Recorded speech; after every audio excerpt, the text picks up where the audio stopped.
Disposiciones generales.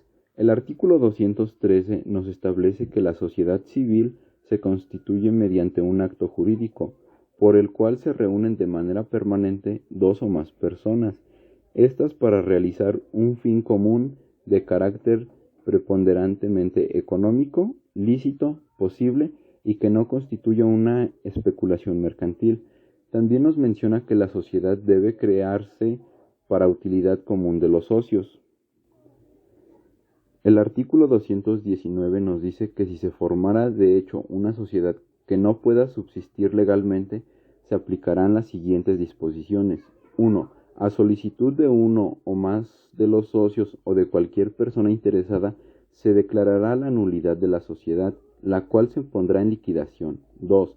Después de pagadas las deudas sociales, se reembolsará a los socios lo que hubieran llevado a la sociedad. 3. Las utilidades se destinarán a los establecimientos de asistencia social pública del dominio de la sociedad o a los más cercanos si no lo hubiese en ese lugar.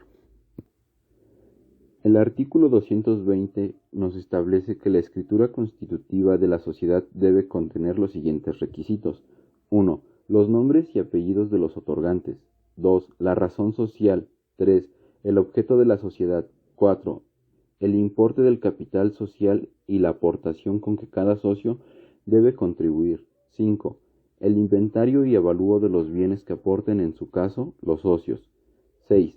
El domicilio de la sociedad. 7. La duración de la sociedad. 8. Las reglas aplicables a la administración de la sociedad.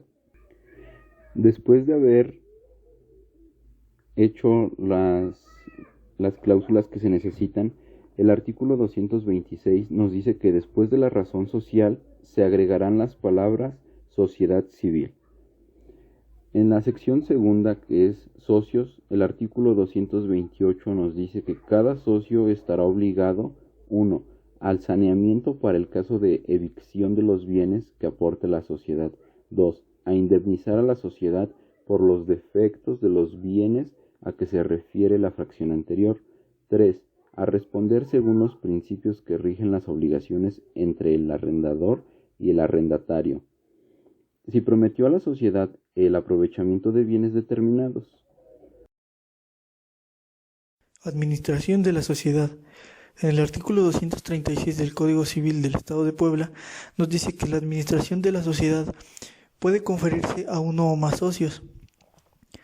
Habiendo socios especialmente encargados de la administración, los demás socios no podrán contrariar ni entorpecer las gestiones de estos. El nombramiento del administrador hecho en la escritura constitutiva de la sociedad podrá revocarse por dos causas. La primera es por acuerdo unánime de los socios y la segunda es por decisión judicial, motivada en el dolo, culpa o la inhabilidad del administrador o administradores. En el artículo 247 nos dice que las obligaciones que se contraigan por la mayoría de los socios encargados de la administración sin conocimiento de la minoría o contra su voluntad expresa serán válidas. En el artículo 249 nos dice que los socios administradores están obligados a velar siempre por lo que pida la mayoría de los socios. Tienen que rendir cuentas cada vez que la mayoría de los socios se las pidan. Y el artículo 251 nos dice que cuando no se hayan nombrado socios administradores, todos los socios que conformen esa sociedad tendrán derecho a concurrir a la dirección y el manejo de los negocios que tengan todos en común.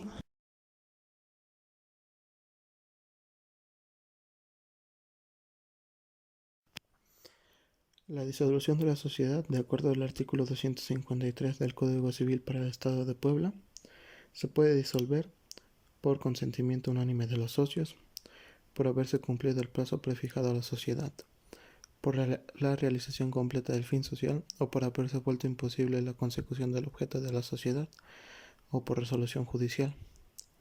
Para que la disolución de la sociedad surta efectos contra personas distintas de esta y de los socios de la misma, es necesario que se inscriba en el registro público. Pasado el plazo por el cual fue constituida la sociedad, si ésta continúa funcionando, se entenderá prorrogada su duración por tiempo indeterminado, sin necesidad de nueva escritura social. La sociedad se disuelve por la muerte o incapacidad de uno de los socios, que tenga responsabilidad ilimitada por los compromisos sociales, salvo que en la escritura constitutiva se haya pactado que la sociedad continúe con los sobrevivientes o con los herederos de aquel. La muerte del socio industrial es causa de disolución de la sociedad si ésta se estableció por causa de la industria de aquel. En el caso de que la muerte de un socio, la sociedad hubiera de continuar con los supervivientes, se procederá a la liquidación de la parte que corresponda al socio difunto para entregarla a su sucesión. Los herederos tendrán derecho al capital y utilidades que correspondan al finado en el momento del fallecimiento, y en lo sucesivo solo tendrán parte en lo que dependa necesariamente de los derechos adquiridos o de las obligaciones contraídas por su causante.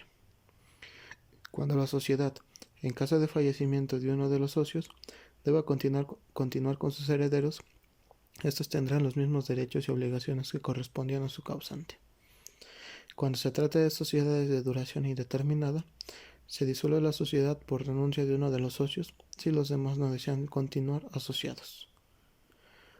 La renuncia es maliciosa si el socio que la hace se propone aprovecharse exclusivamente de los beneficios o evitarse las pérdidas que los socios deberían recibir o soportar en común, con arreglo a la escritura constitutiva de la sociedad.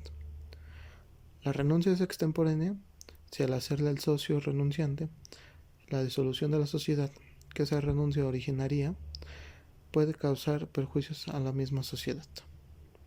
Solo las sociedades de duración indeterminada se disuelven por renuncia de uno o más socios.